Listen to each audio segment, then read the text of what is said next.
আমাদেরকে সতর্ক করেছেন, কাফা বিল মারই কাযিবান আইয়ুহাদ্দিসা বিকুল্লি মা সামিআ, কোন ব্যক্তি যা শুনে সেটাই যদি বলে বেড়ায়, তথ্য উপাত্ত যাচাই না করে, সেটাকে ভালো করে যাচাই বাছাই না করে, সেটাকে অনুসন্ধান না করে, সত্য সত্য নিরূপণ করবার চেষ্টা না করে, তাহলে সে মিথ্যাবাদী হওয়ার জন্য যথেষ্ট।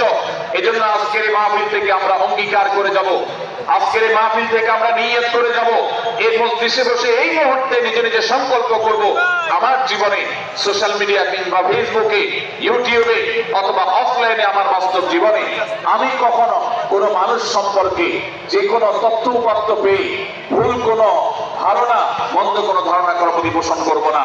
কোন তথ্য উপাত্ত যদি পাই, কোন সংবাদ যদি পাই অনির্ভরযোগ্য সূত্রে, তাহলে সেক্ষেত্রে সেটা যাচাই বাছাই করা ছাড়া আমি সেটাকে বিশ্বাস করতে যাব না। এটাই হলো আমাদের ঈমানের দাবি। ভাই আমার, একজন ঈমানদার এতটা সরল হবে না যে যা শুনবে সে সেটাকে বিশ্বাস করে বসবে। একজন ঈমানদার এতটা বাস্তবতা থেকে দূরে থাকবে না যে তিনি তার পাওয়া কোনো সংবাদকে অনুসন্ধান করবে না। আল্লাহ তাআলা আমাদের সবাইকে সূরা হুজুরাতের এই দ্বিতীয় শিক্ষাটাকে আমাদের জীবনে ভালো করে ধারণ করার তৌফিক দান করুন। আল্লাহ বলেছেন, ইয়া আইয়ুহাল্লাযীনা আমানু, হে ঈমানদারেরা, ইন জাআকুম ফাসিকুম বিনাবাইন ফাতাবায়ানু, তোমাদের কাছে কোন ফাসিক, যার মধ্যে আল্লাহর ভয় নেই, এরকম কোন মানুষ যদি কোন সংবাদ উপস্থাপন করে,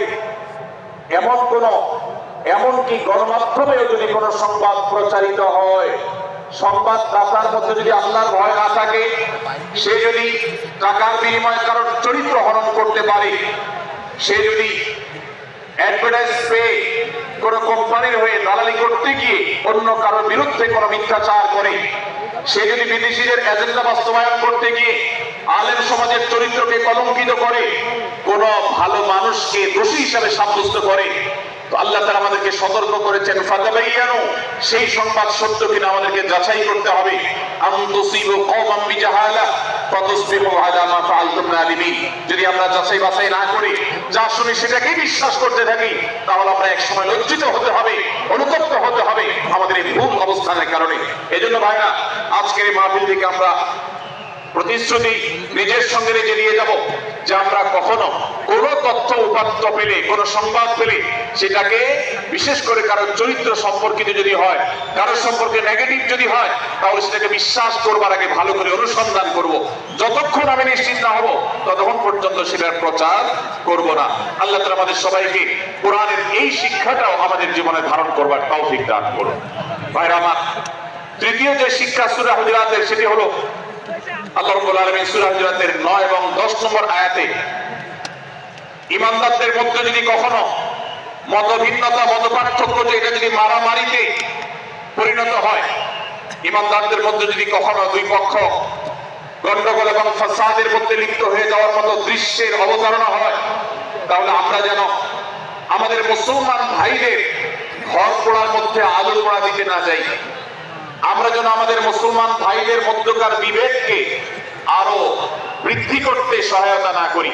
আমরা যেন মীমাংসার পথ অবলম্বন করি। আমরা যেন তাদের মধ্যকার সম্পর্কে যে অবনতি হয়েছে সেটাকে দূর করবার চেষ্টা করি।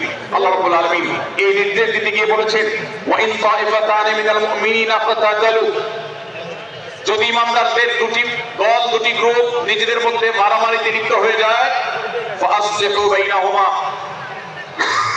তাহলে তোমরা সেই বিবাদমান দুটি দলকে মীমাংসা করবার চেষ্টা করবে। আজ আমাদের মধ্যে এরকম বহু বিষয়কে কেন্দ্র করে মুসলমানদের মধ্যে অনেক সময় মুখোমুখি অবস্থান আমরা দেখতে পাই, যা দুর্ভাগ্যজনক, যা হওয়ার কথা ছিল না।